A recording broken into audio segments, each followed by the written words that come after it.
Have you ever found yourself constantly serving others, friends, family, colleagues, only to feel like your own dreams and growth are fading into the background? Imagine waking up one morning and realizing that everyone else's needs have become louder than your own inner voice. That's the moment Focus on You Until You Win confronts. Picture Sarah, a dedicated schoolteacher with a heart for her students, who stayed late every evening, graded papers at weekends, and put her personal goals on hold. One day, she faces burnout. Her passion dims, and she asks herself, when did I stop being the focus of my own life? That's the same soul-searching question this book holds up for all of us. Right away, the author challenges the audience. Stop gathering sympathy, stop chasing perfection born from comparison, and shift your energy back to yourself. It's not selfish, it's fundamental. You can't pour from an empty cup. Over the next half hour, we'll walk through how tiny daily decisions, rising with resolve, controlling your environment, embracing responsibility, compound into real transformation. And you'll meet characters like Mike, an early riser battling doubt, and Layla, a graphic designer who learned that small wins lead to major breakthroughs. By the end of this script, you'll see how saying, "Focus on you until you win," isn't just a slogan, it's a transformational roadmap.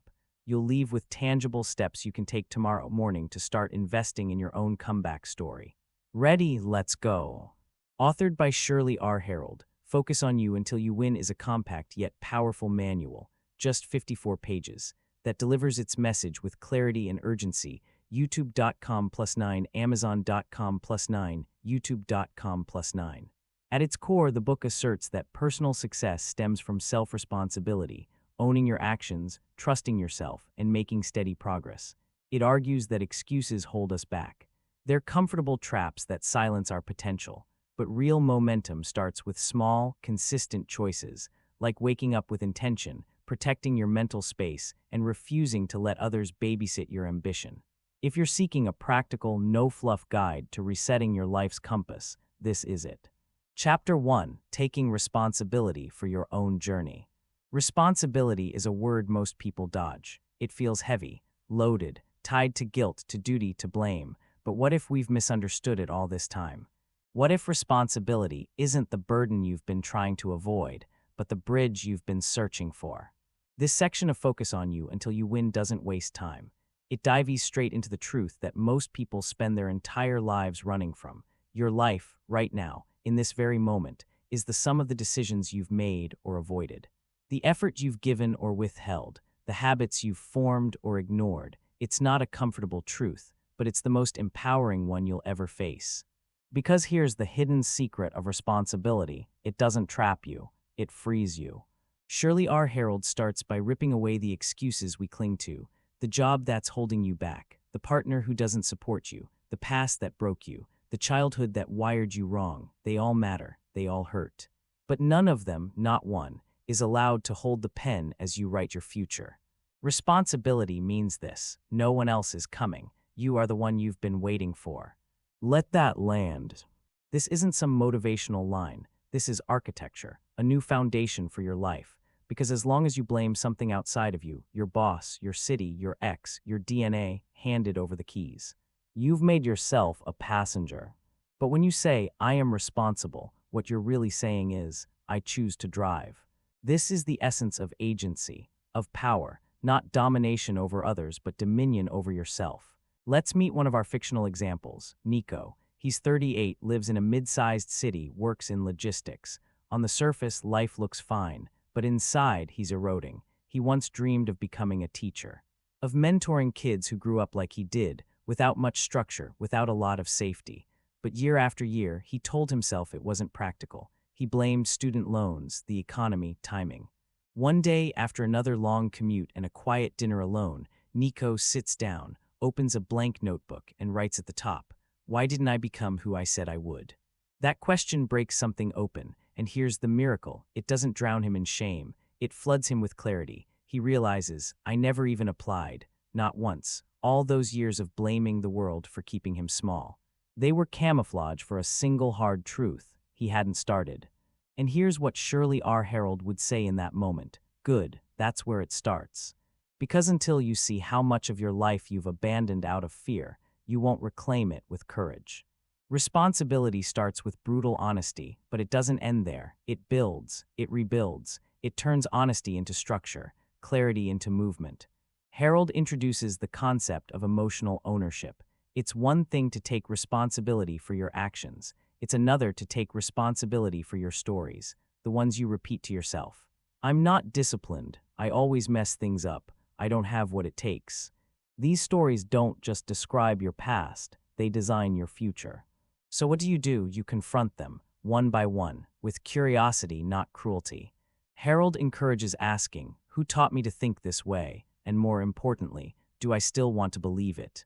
This is where we meet another character, Melanie, 46, divorcee, former marketing exec. She burned out. She stepped away. She told herself she'd bounce back quickly, but 2 years later she's still paralyzed.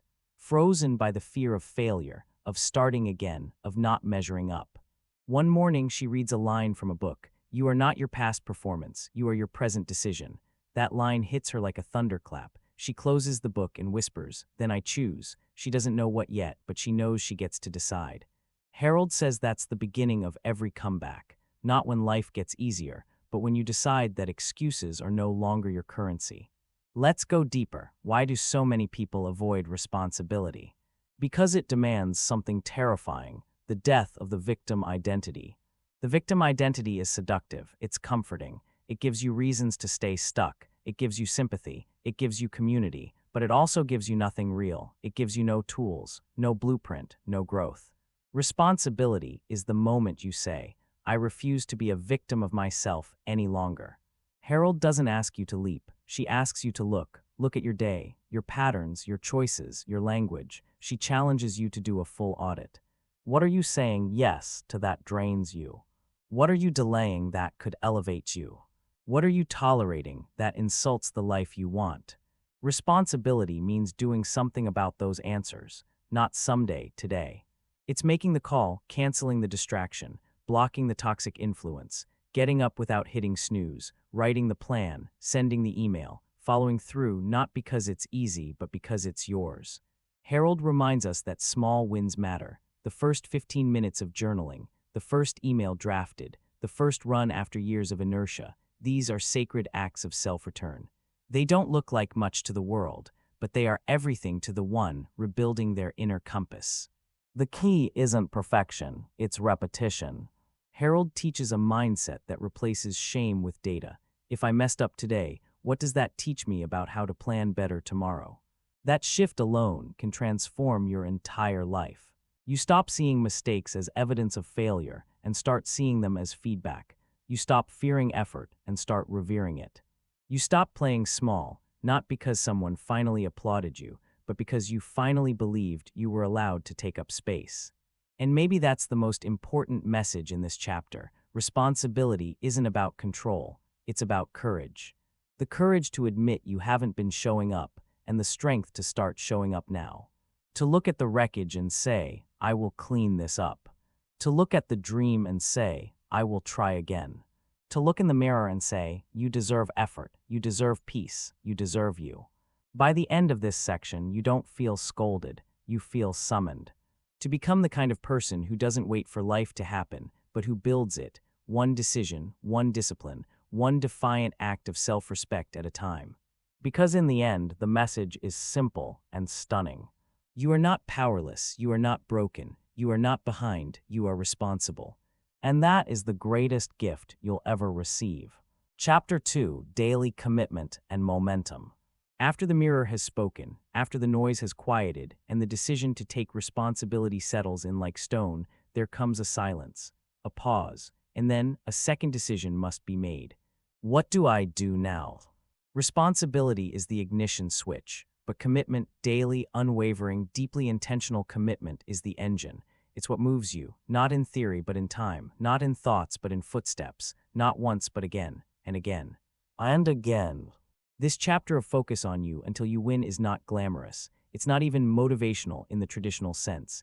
It's gritty, honest, surgical in how it dissects the myths we wrap around productivity, passion, and perseverance. Shirley R. Harold starts with a brutal truth. You do not rise to the level of your goals. You fall to the level of your systems. meaning your dreams are only as real as the habits you build around them. Motivation can light the match, but if there's no structure to catch the fire, it burns out in minutes. She introduces the idea of emotional discipline, a term most people overlook. It's not about willpower, it's about identity. Do you act only when inspired, or because you've decided who you are, regardless of how you feel? Let's walk into the life of Jordan, 29, part-time artist, full-time drifter. He has talent, real, breathtaking talent, but it sleeps under a pile of distractions. Video games, TikTok loops. Emotional spiral after spiral. Every few months, he says, "I'm getting serious this time." He buys a new sketchpad, declares his comeback, but 2 weeks later, he's right back in the haze. Until one morning, scrolling through yet another highlight reel of someone else's discipline, he catches a quote, "Amateurs wait for mood, professionals get to work." That quote doesn't inspire him, it exposes him. That day, he does something different. He sets a 3-hour art block, not because he feels like it, because he said he would, that's it.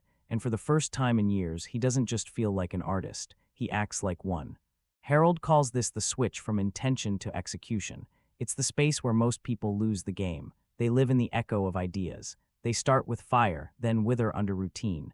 But the truth she lays bare is this: your freedom lives on the other side of boring, unsexy, disciplined repetition.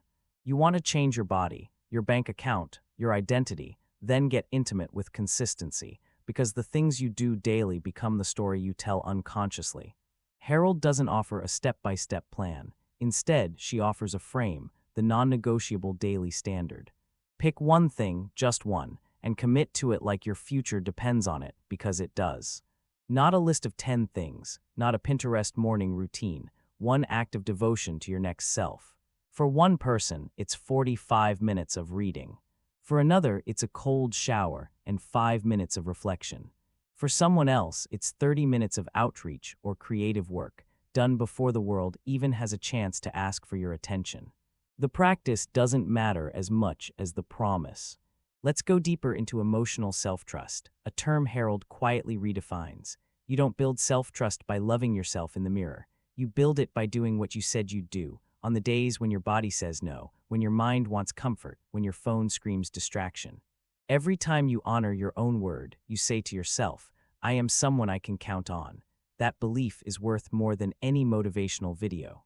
Let's meet Renee, 42, overachiever turned burnout case. For decades, she chased goals set by others, degrees, promotions, titles. She's got the resume, the house, the photos, but inside she's exhausted, lost.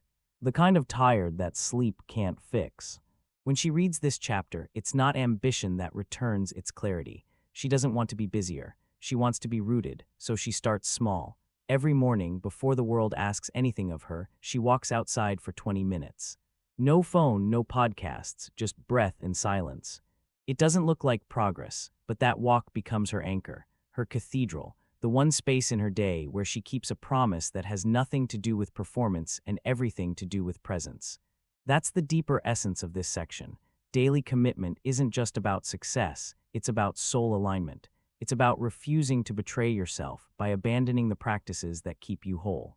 Harold writes, "If your dreams don't have a schedule, they're not dreams, they're wishes."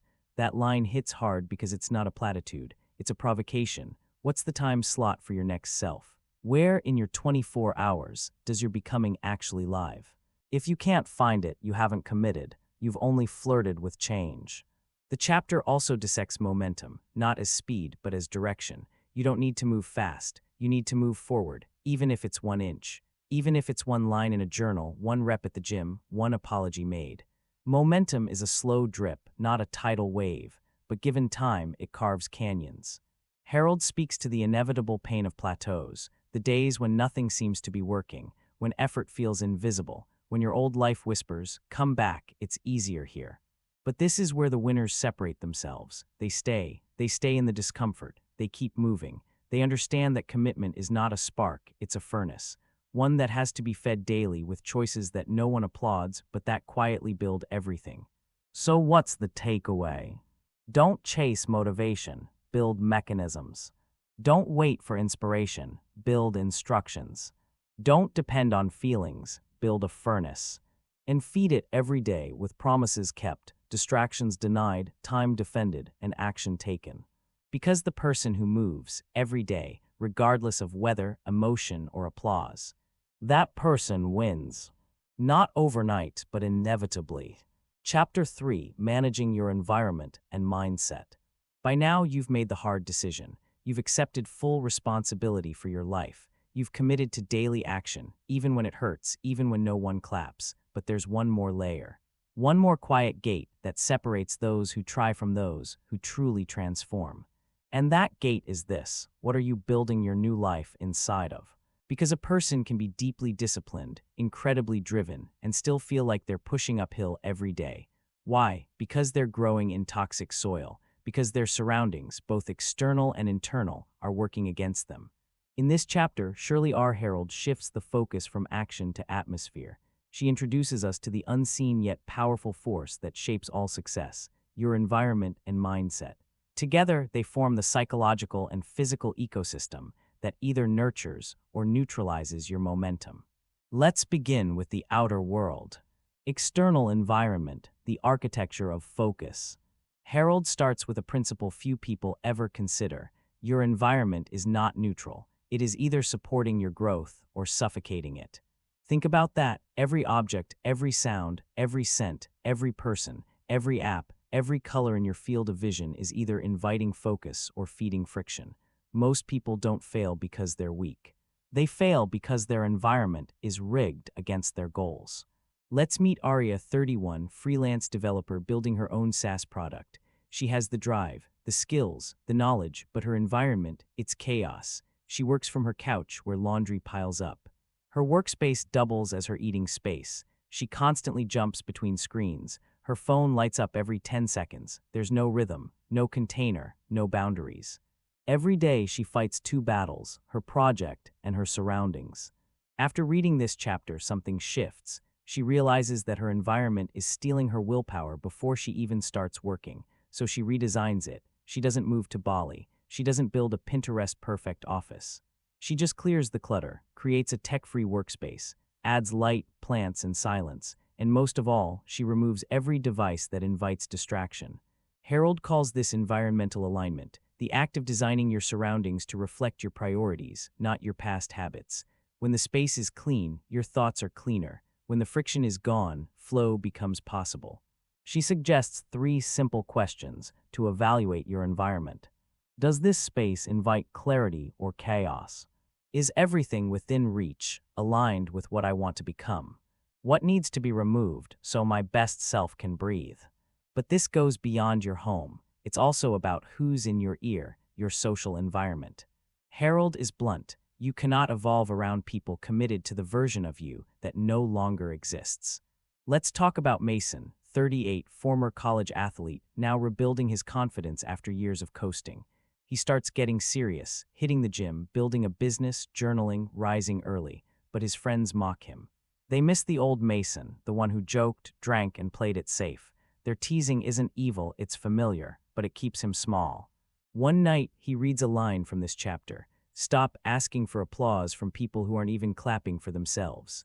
And in that moment, he lets go not of friendship, but of dependency. He creates space. He finds a new circle. People who don't just tolerate his ambition, they match it. Harold reminds us proximity is power, and you are allowed, required, even to curate the energies you allow close, because energy is contagious, values are transferable. And the longer you spend around people who resent growth, the more shame you'll feel for pursuing it. This leads to the deeper layer, your internal environment. Mindset, the voice that builds or breaks you. If your surroundings shape your energy, your mindset shapes your reality. Harold describes the mind not as a tool, but as a home. You live inside your thoughts every day, and most people, they live in mental homes filled with broken windows, leaking ceilings, and mirrors warped by decades of self-doubt. She introduces a concept called the mental operating system, the beliefs that silently run in the background, influencing every decision, every reaction, every assumption. These beliefs are often inherited, unexamined, and unchallenged. Here's how this looks in real life. Meet Yara, 44, mother of 2, returning to the workforce after a 10-year pause. She's sharp, experienced, kind, but inside she hears a constant whisper: I'm behind, I'm too old. I can't compete. That whisper isn't logic, it's programming. And it colors everything: how she interviews, how she writes, how she interprets feedback. Harold teaches that this voice can't be silenced, but it can be reprogrammed. Through daily thought auditing, Yara starts writing her thoughts down, catching each limiting belief like a leak in the ceiling. I'm not good enough. I always mess up. People like me don't get ahead. Then she interrogates them. Are they true? Where did they come from? What if the opposite were just as true? This is more than mindset work. This is mental engineering, rewriting the source code of who you believe you are. And slowly, Yara starts using a new voice, a voice that says, I belong, I can grow, I'm not late, I'm right on time. Harold emphasizes, you cannot outperform your self-concept. If deep down you believe you're an imposter, a fraud, a failure, your brain will protect that identity. It will filter opportunities. It will block abundance. It will self-sabotage. Not because you're lazy, but because you're misaligned. To fix it, you must feed your mind before the world gets to it. Harold offers powerful practices. Morning inputs: before touching your phone, read one paragraph from something wise. Speak one truth into the mirror. Guard your mind like a temple in the first 15 minutes of the day. Narrative rewriting: anytime you hear the old voice, pause, write it down, and ask, if my best friend said this about themselves, what would I say back? Identity statements: don't just describe what you want, declare who you are becoming. I am someone who follows through. I build, I don't wait. I live aligned with my highest choices. The point isn't to lie to yourself, it's to lead yourself. This is how you clean the mental home, not with force, but with daily repair, with new paint, with better furniture, with light. So by the end of this chapter, the transformation is clear. Your room reflects your goals. Your phone serves your priorities. Your circle matches your standards. And your thoughts finally speak in your favor. Because you've done the real work. You've built an environment that invites progress. You've created a mind that sustains peace. And most of all, made it easy to win, not just once, but every single day. Conclusion. And now we arrive at the end, not of the book, not of the message, but of the waiting. You've walked through the fire of responsibility. You've learned that your future doesn't require permission, it requires ownership. You've built a rhythm of daily commitment. You understand now that greatness isn't about bursts of brilliance, it's about consistency in the quiet. You've curated your space and your mind. You've begun the deep work of shaping the world around you and within you so that growth becomes not only possible, but inevitable. So what now? Here's what Shirley R. Harold wants you to know. There is no magic coming. You are the magic. There is no perfect moment, no right mood, no expert who knows you better than your own inner voice does. The most powerful strategy you'll ever use is the one you build yourself, out of tiny repeated actions and quiet choices that no one will ever see, but that everyone will feel in your results. This book was never about hype, it was about ownership. And the ultimate message is this: you are not a victim of your life, you are the builder of it. You've been waiting for clarity, for confidence, for support, for conditions to change, but everything changes when you do. So here is your call to action. Tonight, pick one area of your life where you've been drifting: health, focus, finances, relationships, identity. Ask yourself, what am I tolerating? Then decide, what will I take back?